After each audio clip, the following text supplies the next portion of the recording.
Hello guys, welcome back to my channel. Today I'm going to be making this absolutely delicious red pepper braised beef cubes with creamy mashed potatoes. You guys are definitely in for a treat, so make sure that you stay tuned for the recipe. Okay guys, so let's go ahead and get started. So I have a pot here. I have it on medium heat, and then I'm just going to add in some olive oil.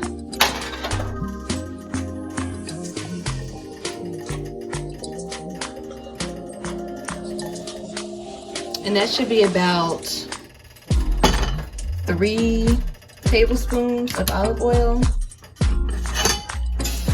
Make sure that nicely coats the bottom of the pan. Okay, so after I have put in my olive oil in the pan, I'm just going to put my beef cubes. Now these beef cubes are relatively big, so you want to go with a bigger portion. And I'm just going to add that in slowly.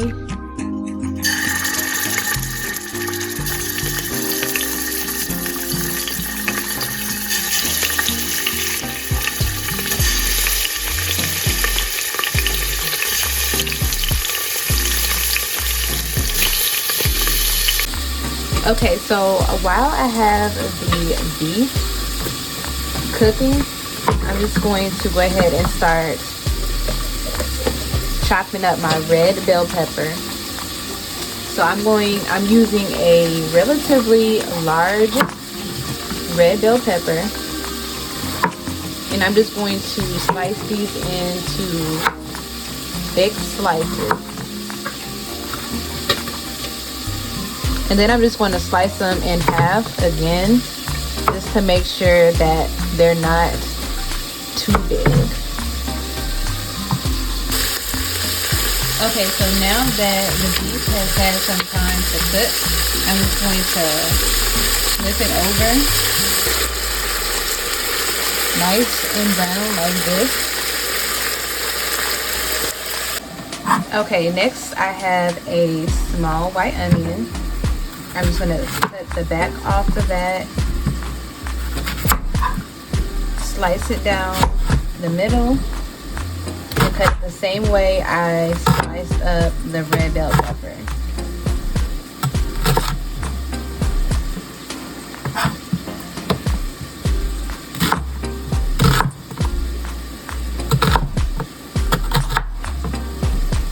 And then before you get these in the pan,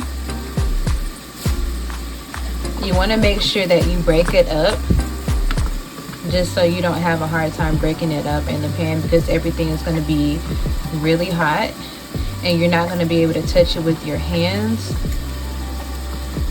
once you get it in the pan and it's hot.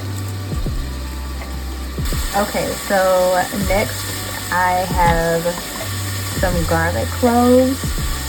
I think I have I'm going to do 4 large garlic cloves. Now once I cut this open, it might actually be like a few smaller ones. Yeah, so it ended up being 2 smaller ones. But you're going to go ahead and use 4 large garlic cloves for this recipe. Make sure you get those nice and peeled. Okay, so once you have the garlic nice and peeled, then you're just going to mince your garlic until it's finely chopped.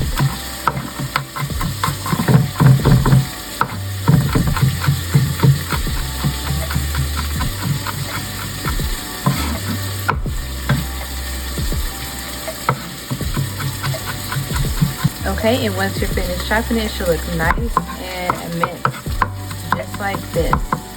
Okay, so once the beef has cooked and it's gotten nice and brown on both sides, you're going to go ahead and take it out and put it in a separate bowl. But you just want to make sure that the beef is not cooked all the way. You're just going to basically be searing the outside of the beef. Okay, so once the pan has finished heating back up, you're just going to go ahead and add in the rest of your beef.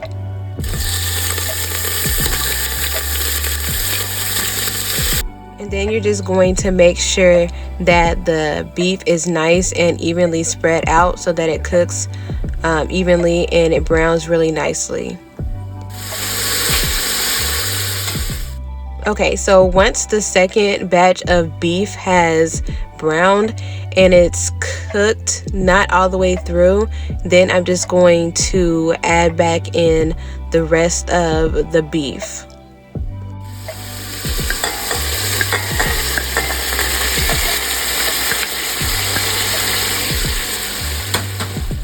And then I'm just going to add in my red bell peppers.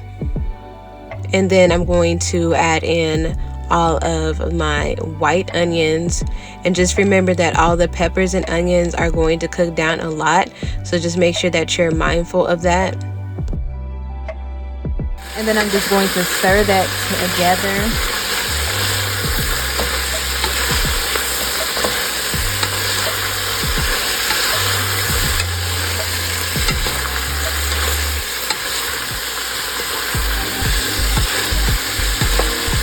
And then I'm just going to add in some garlic powder, onion powder, smoked paprika,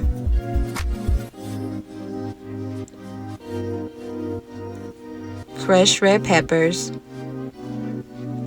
and the minced garlic. And then I have some fresh thyme. I'm going to add in that. So I got 1,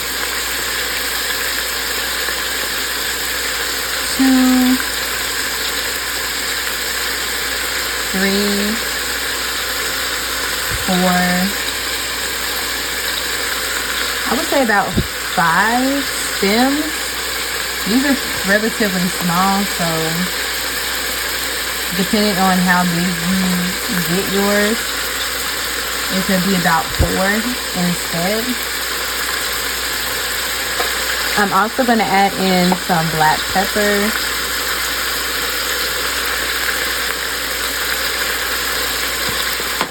And then a few teaspoons of the Better Than Bouillon beef base.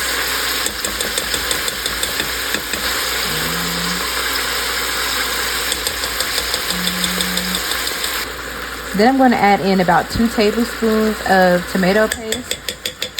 And guys, if you want the exact measurements that I'm going to be using for this recipe, just make sure that you check the description box below. After I add that in, I'm just going to stir that all together. And then if you're wondering where the salt is, all of that salt is going to be in the Better Than Bouillon beef base. That has about 600-700 milligrams of sodium in it per teaspoon. So that's where all the salt is going to come from for this recipe. So I'm not going to be adding in any table salt or seasoning salt because that has so much salt in it, and then the tomato paste also has sodium in it as well. And then I'm just going to let that kind of cook down just a little bit before I add in the water and finish cooking it down. Okay, so once that has cooked down for about 5 minutes, I'm going to go ahead and add in my water.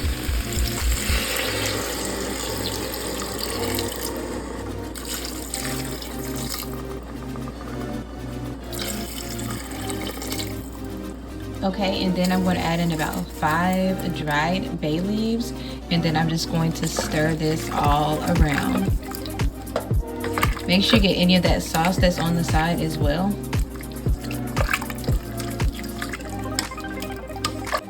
Once you have everything in the pot, you're going to cover that and let that cook for about an hour or until the beef is nice and tender. Okay, so I have about 2 pounds of gold potatoes here, and I am going to peel these. Now, if you're someone that likes skin, you definitely can skip this step, but for me, for presentation wise, I don't really want to have skin in the potatoes. I want it to look nice and smooth and creamy. So I'm going to go ahead and peel these. Okay, so once your potatoes are peeled, then you're just going to go ahead and start chopping these up into cubes. Now, I recommend slicing them into smaller cubes just to make sure that it cooks pretty quickly. The larger the cubes, the longer it's going to take for your potatoes to cook. So I would say those about 1-inch cubes that I have here.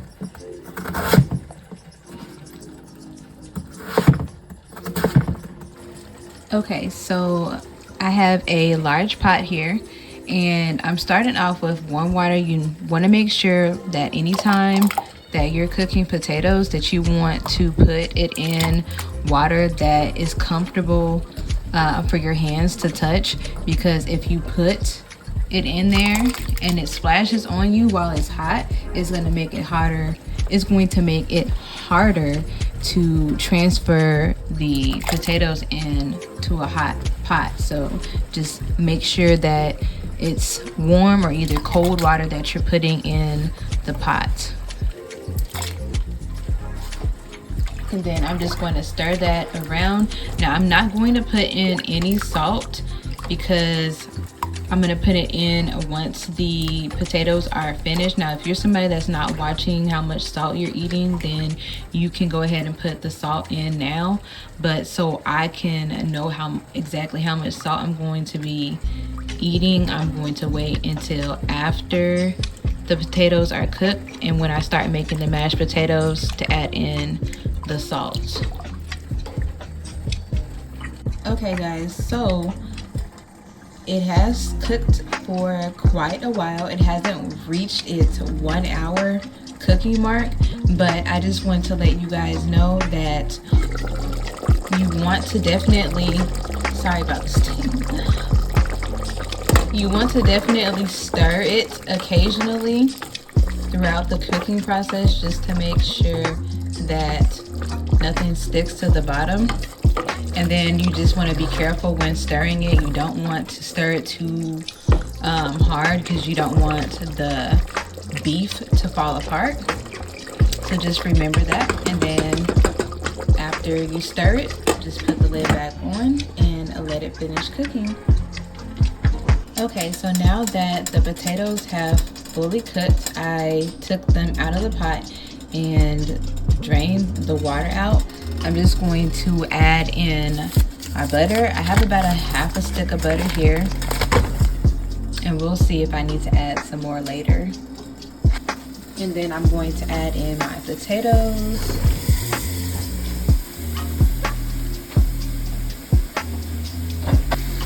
And then I'm going to add in my heavy whipping cream.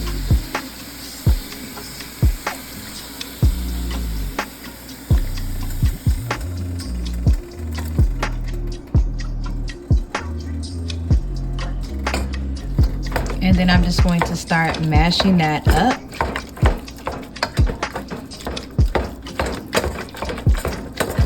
And then after I finish adding or mashing this up, then I'm just going to add in my pepper and my salt.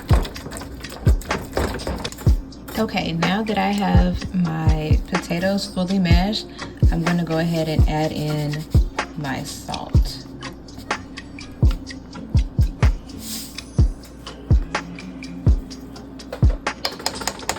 Now the recipe is called for a specific amount of salt, but if you want to add more, you're very welcome to add as much salt and as much seasoning to yours as you want to.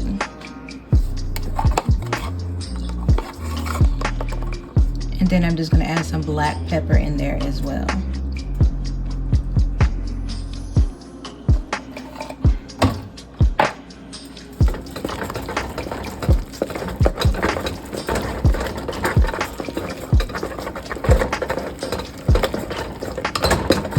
Okay guys, so after your beef has cooked all the way, you want to go ahead and make sure that you take out all of the bay leaves and the stems from the thyme.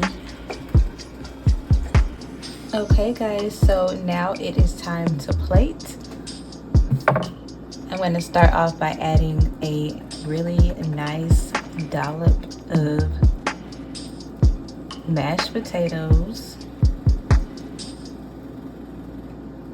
I'm going to add on my beef on top.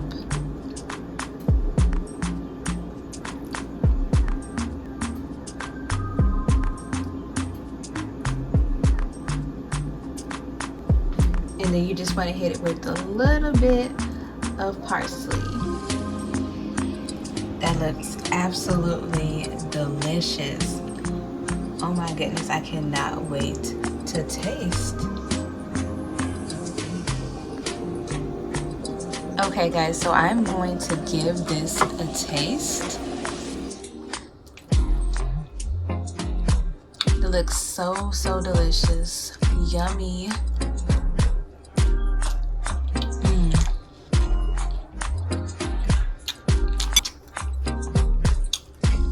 Oh my goodness, it's so good.